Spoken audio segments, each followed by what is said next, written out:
नमस्कार मित्रांनो, आज या मालिकेमध्ये आपण पाहणार आहोत. आता सावलीची भेट घेते आणि अमृता निघून गेलेली असते. आता व्यंकटेश आणि सावली दोघेच तिथे असतात. व्यंकटेश म्हणतो, सावली जे काही खोटं आपण अमृताईंच्या समोर बोललोय काय टिकणार नाही, या कधी ना कधी सत्य समोर येणार. त्याने सहज चौकशी केली. सर्टिफिकेट वगैरे मागितलं तर काय करायचं ग सावली? म्हणते व्यंकटेशजी, मग काय करायचंय? त्याकडे सर्टिफिकेट वगैरे काही नाहीये, आपल्याला फक्त वेळ मारून न्यायची असते. आता कुणाला काय सांगायचं आणि काय नाही ते त्या वेळेला बघू. आता काहीच करू शकत नाहीये व्यंकटेशजी. अबीरच्या सेफ्टीसाठी मला हे खोटं बोलायलाच लागणार आहे. सावलीकडे एकटक अबीर नाहीये म्हणून सावलीला फार टेन्शन असतं की अबीरसाठीच मी सगळं काही करते. व्यंकटेश आता सावलीकडे एकटक बघत असतो आणि मनातल्या मनात म्हणतो, सावली या खोट्या लग्नाची नाटकं कशाला करायची? माझ्याबरोबर खरं खरं लग्न कर, अबीरला आणि तुला आयुष्यभर जपेन मी सावली, कशाच दुःख होऊ देणार नाही. आता हा व्यंकटेश सावलीकडे बघण्यात मग्न झालेला असतो. सावली बघते तर काय, व्यंकटेश माझ्याकडे काय बघतोय? व्यंकटेशजी काय झालंय?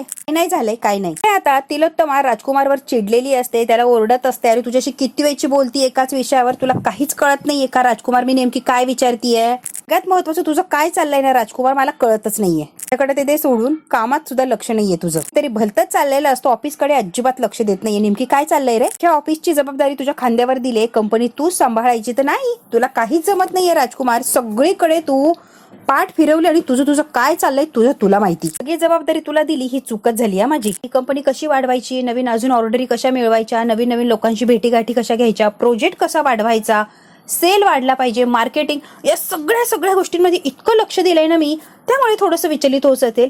पण मी कंपनीसाठीच रात्रंदिवस विचार करतो, दुसरा काहीच विचार नसतो. विचार फक्त आणि फक्त बिझनेस आणि बिझनेस याचाच असतो आई. मग म्हणते असं असेल ना, फक्त बिझनेस कडे जे लक्ष असेल ना, बिझनेस कडे लक्ष असं दिसत नाही आणि बिझनेस मध्ये काहीच प्रोग्रेस नाही, हे पण माहितीच आहे. आणि तुझ्या बाबांनी हा बिझनेस खूप मेहनतीने उभा केलाय. कसा करायचा ना हे तुझ्यापेक्षा जास्त मला कळतं. पण मग ऑब्विसली तुला कळणारच, कारण तू खूप आधीपासून या बिझनेस मध्ये. तुला खरं सांगू का रे राजकुमार, तुझे लक्षणं काही बरी दिसत नाहीये, काहीतरी वेगळं आणि विचित्रच तुझं चाललंय. मग बोलतच असते, चिडलेलीच असते. तेवढ्यात काय मोनिका तोंड वर करत आलेलीच असते. अहो बघा की किती वेळचा फोन वाजतोय हा, कोणीतरी भैरवी आहे. कुमार आता तिलोत्तमाकडे डोळे मोठे करून बघतो आणि तिलोत्तमा म्हणते, भैरवी? जे गुपित असतं ते उघड झालेलं असतं. मोनिका मुद्दाम नाव घेतलेलं असतं भैरवीचं तिलोत्तमाच्या समोर. म्हणजे तुला का फोन करते? कट करायचा नाही, फोन उचल. हॅलो हॅलो, आणि जसं काय आवाजच येत नाही किंवा रेंजचा प्रॉब्लेम आहे असं राजकुमार दाखवते. हे मुद्दाम नाव घेतलेलं असतं आणि आता हसत असते मोनिका, राजकुमार ही गोष्ट कशी हँडल करणार. केलाय तिकडनंच फोन लागला असेल ना म्हणून कट केला. तेव्हा म्हणते खोटं बोलायचं नाही माझ्याशी. कशी माहिती तुला? तरी तिच्या नादाला लागलाय का तू? त्यावेळेस तिने काय काय कारनामे केलेत विसरू नकोसा राजकुमार, आणि ती परत आली म्हणजे काहीतरी कारनामे करणार, यात काही शंकाच नाही. काय मायलेकाचं जे भांडण चाललेलं असतं मस्त मजा घेत असते आणि हाताची घडी बांधून यांच्यापासून लांब उभी राहिलेली असते. कुमार तुला एक गोष्ट सांगते मी, मला जर कळलं इकडून तिकडून की माझ्या मागे तिच्याबरोबर काहीतरी कारस्थान चाललंय, तर माझ्या इतकी वाईट कोणीच नसणार. तिच्या नादाला लागू नको, तुला अजूनही मी सांगतेय. त्यासारखी वाईट बाई फक्त मीच, एवढं लक्षात ठेवा. कोण म्हणतो का ग सावली परत आली हे तुला माहितीये? मग सावली सारंगच्या आयुष्यात परत पाहिजे का तुला? म्हणजे असेल तर सांग, नसेल तर माझ्या पद्धतीने करतो. या घरात सून म्हणून परत यावी असं वाटतंय का तुला? सारंगच्या आयुष्यातून या घरापासून कायमची जर दूर होणार असेल तर तुला काय प्रॉब्लेम आहे? हा एकच पर्याय आपल्याकडे आणि तो पर्याय निवडावा लागणार आहे. ही बात नाही, गेल्या वेळेस सुद्धा इथे येऊन तिने तोच तमाशा केला, ब्लॅकमेलिंग केलं, तिला हवं ते मिळवलं, आपल्या अख्ख्या घराला तिच्या तालावर नाचवलं. आता भैरवी एंटर करणार नाहीये आपल्या घरात, नाही म्हणजे नाही, तिला एंट्री अजिबात नाही. कुमार तुला जरा पण अक्कल नाहीये का रे? त्या बाईने एवढी वाट लावली आपली, तरी सुद्धा तिच्याशी हात मिळवणी करतोयस तू. सावली या घरातून कशी गेली, काय गेली, कुणामुळे गेली हे तुला चांगलंच माहितीये, बरोबर ना? एकदा बजावून सांगते, भैरवीच्या नादाला लागू नकोस. पुन्हा एकदा सांगतेय, मी सारखी सांगतेय तुला, तिच्या बरोबर जर हात मिळवणी केली तर माझ्याशी गाठेल, लक्षात ठेव राजकुमार. तुला खूप कळकळीने सांगते की त्या बाईच्या नादाला लागू नकोस. 1000 वेळेला तिलोत्तमाने सांगितलंय की राजकुमार भैरवीच्या नादाला लागू नको. आता शेवटी राजकुमार तिच्या नादाला लागणार असतो आणि तिच्या नादाला लागूनच तो सावलीचा पत्ता कट करणार असं म्हणत असतो. पण तसं काहीच होणार नाही, कारण भैरवी फक्त स्वतःचं काम करून घेणार असते आणि राजकुमारला असंच लटकवत ठेवणार असते. तर मग एवढी बोलतीये तरी पण हा राजकुमार नुसतं बघत थांबलेला असतो, नाही हो काहीही बोलत नसतो. पण ते राजकुमार मला भेटवणार आहे त्या भैरवीला, मला भेटायचंय तिला. अरे कशाला म्हणजे काय, तू मी आणि भैरवी तिघं जर एकत्र आलो तर सावलीचा काटा असा काढू शकतोय, कळतंय का तुला? कुमार सुद्धा विचार करतो, खरंच मोनिकाला घ्यायचं का आपल्या टीम मध्ये? तो तुला भेटवतो, परत लवकर तुमची भेट घडवून देतो. मोनिका फार खुश झालेली असते, फार कुचितपणे हसत असतो, काहीतरी त्याच्या डोक्यात वेगळंच चाललेलं असतं. इकडे आता अमृता बेडरूम मध्ये असते आणि खूप विचार करत असते. सावलीला भेटून आल्यापासून सारखे तिच्या डोक्यात विचार चाललेले असतात. सावली जे बोललेली असते अमृताला की या घरातून बाहेर पडले त्यानंतर व्यंकटेशजींच्या आईने खूप आधार दिला की मुली म्हणजे सख्या मुलीसारखं मला सांभाळलं आणि खूप प्रेम वगैरे दिलं. आणि मग पुढे जाऊन एका वर्षभरातच व्यंकटेशने आणि मी लग्न करून टाकलं. विचार करतच असते तेवढ्यात काय तिलोत्तमा आलेली असते. आई बोला ना, सावलीला जाऊन भेटलीस ना ग, काय झालं तिथे, काय घडलं सांग की. मी घरी नव्हत्या मग सांगायचं राहून गेलं. तिलोत्तमा म्हणते सांग ना अमृता. हो आई सांगते की, सावलीचं दुसरं लग्न झालंय. तिलोत्तमा म्हणते काय दुसरं लग्न? हो आई तिचं दुसरं लग्न झालंय आणि तिचा सुखी संसार चालू आहे, ती सेटल आहे. तिने तिच्या नवऱ्याला ओळख करून दिली माझ्याबरोबर. छान आहे तिचा नवरा. ओळख करून दिली म्हणजे अमृता तिच्या मते जो कोणी आहे तिचा आत्ताचा नवरा तो सारंगपेक्षा उजवा श्रीमंत आहे असं तिला वाटतंय का? कमाले. अमृता म्हणते आई कसं आहे ना, आयुष्य तिने सावरलंय, आयुष्यात पुढे चालली आहे ना, मग आपण तिचा विचार का करायचा? संसारात खूप सुखी आहे, मग आपण तिच्या वाट्याला नाही जायला पाहिजे असं मला वाटतं. तेव्हा म्हणते एका अर्थी बरंच झालं, ती आणि सारंग एकत्र येणारच नाही ही किती चांगली आणि आनंदाची गोष्ट आहे. बरोबर आहे की नाही? तर खात्री आहे ना आपल्याला की ते आता कधीच एकत्र येऊ शकत नाहीये, न भूत न भविष्य. लग्न झालंय म्हटल्यावर संसार थाटलाय तर ती कशाला मागे फिरकणार? ऐक ना अमृता ऐक ना, तो माझा ऐकत नाही सारंग, माझ्याशी नीट बोलत नाही किंवा मी जर सांगायला गेले तो काही ऐकतही नाही. तू त्याच्याशी बोल, त्याला समजावून सांग प्लीज प्लीज. त्याला हेच उदाहरण दे की सावली तुला सोडून जर पुढे जाऊ शकते आयुष्यात तर तू सुद्धा तिचा विचार सोडून तुझ्या आयुष्यात पुढे जाऊ शकतोय ना. तुझा संसार थाट, तुझा विचार कर. तू सांग अमृता, तुझं तर नक्की ऐकेल. आणि तू सांगितल्यावर तो नाही म्हणत नाही. प्लीज प्लीज अमृता माझ्यासाठी एवढं कर ना प्लीज. तिलोत्तमा अक्षरशः रिक्वेस्ट करत असते. सांगणं योग्य आहे की नाही ते माहित नाही, पण सारंग मात्र त्याच्या विश्वात आहे. तो मस्त आहे आई. तू सांगायचा प्रयत्न कर, तू ऐकेल. जाणीव होईल ना की तिने लग्न केलंय, ती पुढे गेलीये, तिने मला मागे टाकलंय. आपोआप त्याच्या नजरेतून ती उतरणार आणि सारंगच्या सुद्धा नजरेतून एकदा ती उतरली की सारंग लगेच दुसऱ्या लग्नाचा विचार करणार. एक दिवस येणार अमृता. तिलोत्तमा म्हणते अमृता तुला सांगू, जे काय होतं ना ते फक्त आणि फक्त चांगल्यासाठीच होतं. तिलोत्तमा आता निघून गेलेली असते. अमृता विचार करत असते, मनातल्या मनात म्हणते कसं आहे ना, तुम्ही म्हणताय तसं कदाचित होईलही, सारंग नवीन आयुष्याला सुरुवात करील, पण मला असं वाटतंय की सावली आणि सारंगनेच एकत्र यावं. अजूनही मला हीच आशा आहे आई. आता ही अमृता मनात विचार करत असते. आता सावली सगळे कपडे वगैरे असतात त्याला प्रेस करत असते. तिथे आलेला असतो कारण सावली एकटी असते, शांत सगळं असतं, कोणी नसतं आसपास. तिच्याशी बोलायला व्यंकटेश तिथे येतो. व्यंकटेश येतो आणि म्हणतो सावली म्हणते बोला की, उशीर झाला अजून जागी आहे, झोपली का नाही तू? झालं की झालंच, मग झोपायचं. जागे या वेळेला आणि इथे काय करताय? झालं नाही ग, असं चाललोय मी. पाणी घेऊन आलो पण तो खोलीत नव्हती म्हणून शोधत इथपर्यंत आलो. खोलीतच ठेवलंय मी. सावली तुझ्याशी जरा बोलायचंय मला. सावली म्हणते बोला ना. आपण जे लग्नाचं नाटक करतोय ना सावली, थोडी प्रॅक्टिस महत्वाची असते. कुठल्याही नाटकासाठी प्रॅक्टिस फार महत्वाची असते. बरोबर ना सावली? गाण्याची करते ना तशीच. आता सावलीच्या लक्षात येतंय याचा अँगल कुठे चाललाय व्यंकटेशचा, काय याला सांगायचंय किंवा व्यंकटेश काय सांगण्याचा प्रयत्न करतोय. संधीच दिली नाही प्रॅक्टिस वगैरे करायची. सावली असं कसं ग?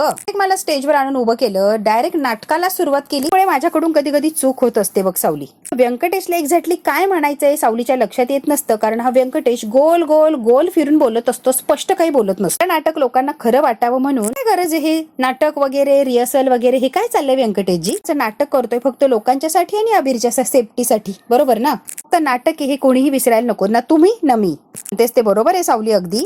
लग्न हे लोकांच्यासाठीच केलं जातं, त्याला समाजात मान्यता मिळावी म्हणूनच लग्न केलं जातं. लग्नामध्ये नवरा बायको या दोघांनी सुद्धा ते नातं टिकवणं फार फार फार गरजेचं असतं. हे नातं कागदावर किंवा लोकांच्यासाठी जरी नाटक असलं ना सावली, नाटकामधल्या पात्रांनी त्या नाटकाला खरं तर मानलं नाही ना ग सावली, त्यावर विश्वास ठेवत नसतात. मग सगळं गोंधळ उडून जातो. जरा आश्चर्यच होतं, हा व्यंकटेश काय बोलतोय, किती वेळचं गोल गोल फिरून हा बोलतोय. आणि माझं नातं खरं वाटावं इतकंच वाटतं सावली. आपलं हे नातं खरं असावं आता माझी अशी इच्छा आहे. लग्नाच्या नाटकाबद्दल बोलतोय बरं सावली, गैरसमज करू नको. ती खरं तर दिवसभर या घरासाठी, या घरातल्या लोकांसाठी खूप कष्ट करते, खूप काय काय काय काय करत असते, काळजी घेत असतेस, तिच्या मागे मागे धावत असते दिवसभर. काय हवं नको ते प्रत्येकाला हवं ते करून देत असते तू, आणि लक्षही प्रत्येकाकडे असतं. किती धावपळ आणि किती का तुझी दगदग. ती थकून आल्यावर तुझी तरी कोणी काळजी घेणार, हक्काचं असं आपलं माणूस पाहिजे ना.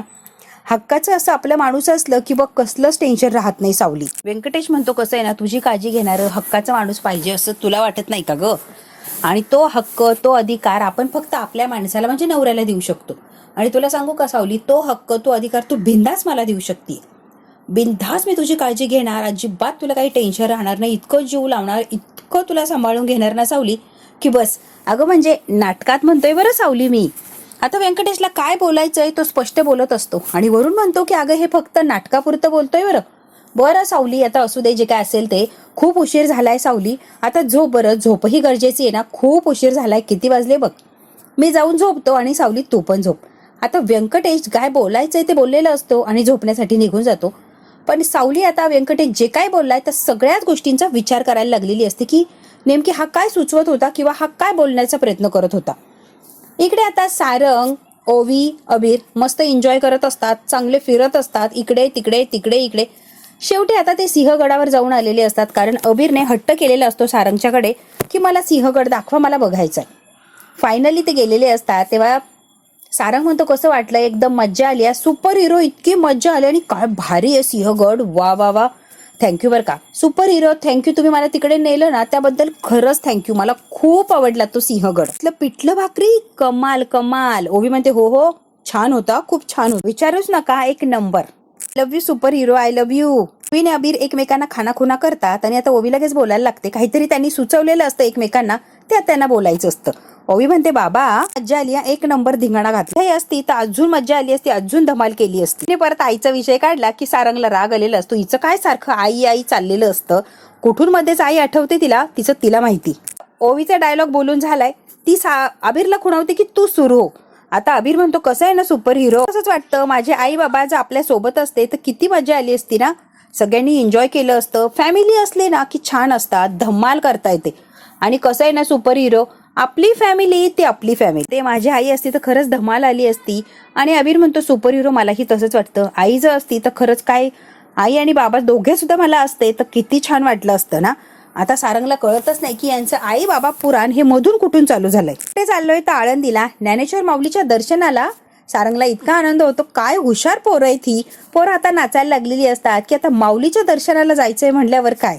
तो थांबा थांबा, माऊली घाबरतील, शांत बसा जरा, माऊली घाबरतील असं काही करू नका, एकदम रिलॅक्स राहा, चाललोय ना आपण जाऊया तिकडे. ज्ञानेश्वर माऊलींची जय, ज्ञानेश्वर माऊलींची जय. सारंगचा मूड असा छान करून टाकलेलं असतं या पोरांनी, गाणे वगैरे लावायची अजिबात गरज नसते, यांची इतकी बडबड बडबड चाललेली असते की सारंगला बोर होतच नसतं. राजकुमारला खंड्याचं लोकेशन कळालेलं असतं. राजकुमार एका मिनिटात गाडीत बसतो, खंड्या इथे लपून बसलाय, आता मी तुला काही सोडत नसतो, मानगुट पकडून आणला ना तुला ओढत तर काय, ते काय ते समोर आणलं नाही तर राजकुमार नाही नावाचा. प्रमाणे राजकुमार चाललेला असतो. हा कोणता एरिया, आणि हा पहिल्यांदाच राजकुमारच्या लक्षातच येत नाही की हा एरिया कोणता आहे. सारंगची गाडी जिकडे आली त्या दिशेने राजकुमार मागे मागे तो फोन ट्रॅक करत करत बरोबर आलेला असतो. राजकुमार म्हणतो कुठेही लपरे तू, मी काय तुला सोडत नसतो, आता तर मी तुला सोडणार नाहीये खंड्या. पोरांनो शांत बसा, एवढे कशाला शांत बसला रे, तुमच्या एवढ्या शांततेची सवय नाहीये मला. तो अरे काहीतरी बोला यार, करूया ना, खेळ खेळायचे काय रे, तुमच्या भेंड्या खेळायच्या का, तुमच्या भेंड्या रे अबीर नावांच्या. सारंग म्हणतो हो हो हो, शब्द नावं एकच, काय भेंड्या खेळायचे तर खेळा. या शब्दांच्या भेंड्या खेळत असतात. सुरुवातीलाच व्यंकटेश नाव घेतलेलं असतं. आता अबीर खोटं नाव सांगतो म्हणजे दादा असं नाव, तेव्हा लगेच सारंग म्हणतोय अबीर दादा हे नाव नसता, मग द वरून मग दिलीप, आणि हा यांचा गाण्या शब्दांचा जो खेळ असतो चांगला रंगलेला असतो. राजकुमार त्या लोकेशन प्रमाणे खूप जवळ जवळ आलेलं असतो. भास वर स येतं तर सारंग पटकन बोलून टाकतो सावली. अबीर आणि ओवी एकमेकाकडे बघतात आणि आश्चर्यचकित होतात, सावली बाबा काय, तेवढ्यात काय फोन वाजतो.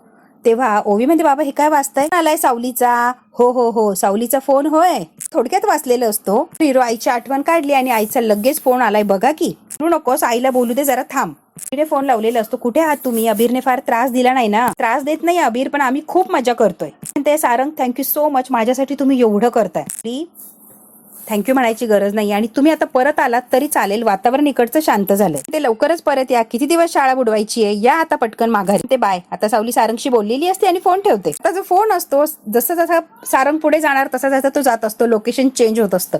हा राजकुमार त्याच्या मागे गोल गोल फिरत असतो. हा हलतोय काय, ट्रॅव्हलिंग वगैरे चालली की काय, म्हणजे हा पळून जातो की काय, सांगितलंय मी याचा पिच्छा करतोय म्हणून इथून पळून चाललाय. आता राजकुमारच्या डोक्यात नको नको त्या शंका आणि नको नको ते विषय सुरू झालेले असतात की याला कळाले की मी याचा पाठलाग करतोय म्हणूनच हा पळतोय. म्हणतो सुट्टी संपली आता घरी जायचं, पोरं वेड्यात काढायला लागतात. नाही रे बाबा लगेच कशी सुट्टी संपली, अजून फिरायचंय ना आपल्याला, दिवस फिरलो, 4 दिवसाची बोली केली होती आपण की 4 दिवस जाणार आहोत, 1 दिवस अजून 1 दिवस. सारंग म्हणतोय नाही नाही नाही घरी निघायची. काय बोलली रे अबीर, निघून या म्हटली ना, शाळा किती दिवस बुडवायची, मग माघारी जायचंय. Hero please please. आता ओवी आणि अबीर त्रास देत असतात सारंगला, बाबा असं नाही करायचं.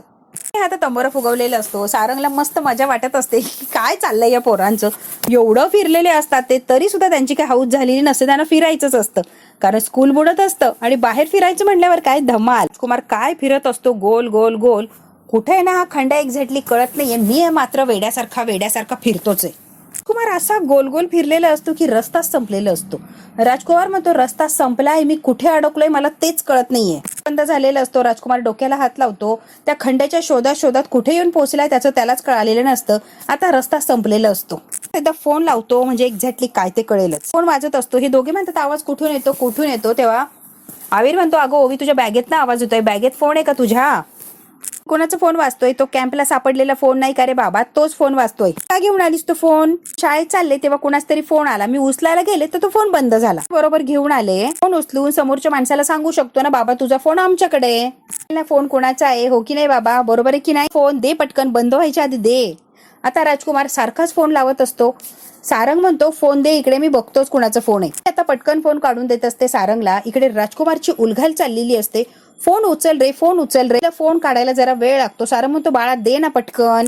फोन उचलणार किंवा राजकुमारचं नाव वाचणार तेवढ्यात काय फोन परत स्विच ऑफ झालेला असतो. बॅटरी संपलेली असते.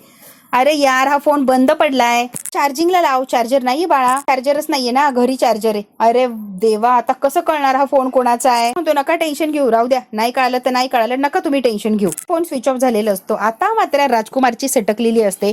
एवढा गोल फिरलेला असतो तरी सुद्धा त्याला ऍड्रेस कळालेला नसतो. लोकेशनच्या मागे जाऊन रस्ता संपलेला असतो पण लोकेशन हाती लागलेलं नसतं. आणि आता फोन लावतोय तर अचानक फोन स्विच ऑफ दाखवलाय. आता राजकुमारचं डोकं बंद पडलंय. आता कसं मी त्याला ट्रेस करू किंवा लोकेशन कसं कळू? स्विच ऑफ केला याने, स्विच ऑफ केला तर चिडचिड करत असतो हा राजकुमार. सावली असते, घरातली कामं आवरत असते सगळी व्यवस्थित. त्याचा शर्ट असतो, त्या शर्टची घडी करत असते सावली. तेव्हा तिला व्यंकटेश रात्री जे बोलला ते आठवत असतं. लग्नाविषयी ते सारखा काहीतरी सांगण्याचा प्रयत्न करत होता. सावली जरा तुझ्याशी बोलायचंय ग. हे नातं कागदावर किंवा लोकांसाठी जरी खोटं असं, नाटकातल्या पात्रांनी नात्याला जर खरं मानलं नाही ना, मी त्यावर विश्वास ठेवत नाही. मग त्यांनाही कळतं की हे सगळं खोटंच आहे आणि नाटकच चाललं आहे. तुझं आणि माझं नातं खरं वाटावं असं वाटायला लागलंय आता. ते व्यंकटेशने असं काहीतरी बोललं. एक मिनिट त्यांनी मला प्रपोज केलं की काय बोलता सावलीच्या आता व्यंकटेश काय बोलला काय नाही हळू लक्षात यायला लागलेलं असतं. तेव्हा किती मोठा गैरसमज करून घेतलाय. माझ्या अस्तित्वासाठी, माझ्या अबीरच्या सुरक्षतेसाठी नवरा म्हणून सांगितलं तर ती खरंच नवरा मानायला लागली की काय? विचार करतच असते. तेवढ्यात काय अबीर आलेलं असतो. आल्या सावलीला घट्ट अशी मिठी मारतो. आई आम्ही परत आलोय.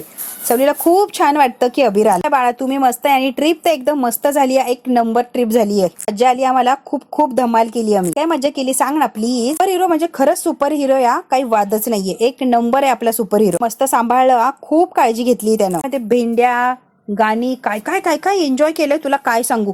इतकं छान सांभाळाय ना सुपर हिरोने. तो खरंच सुपर हिरो आहे. पण काय पिठलं आणि भाकरी, वा कमाल. सुपर हिरो मला सोडला आणि लगेच निघून गेले. त्यांना आतमध्ये बोलवायचं ना अबीर, बाहेरून का गेले? ते जबाबदारपणा आहे सगळा. का नाही बोलवलं त्यांना आतमध्ये? आता सावलीकडे एकटक बघत असतो की सारंग आला नाहीये तिला भेटायला आत, म्हणून अगदी कासावीस झालेली असते सावली. अबीरने हे नोटीस केलेलं असतं. नाही मला कळतच नाही. एकदा म्हणते सुपर हिरोला जास्त भेटू नको, त्याच्याबरोबर जास्ती कॉन्टॅक्ट ठेवायचं नाही. आज तो बाहेरून गेला, तुला का नाही भेटला म्हणून चिडचिड करतीयस. ते गप्प बसा. असतील इथे आले असते तर चहा वगैरे केला असता, पाणी दिलं असतं, रिलॅक्स वाटलं असतं. पाय धुवून घे, मी जेवायला वाढते. मी धुतो हातपाय, पण तू ना आजकाल वेगळीच वागते. तुझ्या वागायचं काही कळतच नाहीये मला. मी स्वतःलाच प्रश्न विचारते नेमकी काय होतंय मला आणि मी का अशी वागतीये. आता सावलीला जो प्रश्न पडलाय त्याचं उत्तर तिला कसं आणि कधी मिळणार हे बघायचंय का? तर बघायला लागणार आपल्याला पुढचा भाग. हा भाग इथेच संपतो. व्हिडिओला लाईक, शेअर, सबस्क्राईब नक्की करा. धन्यवाद मित्रांनो.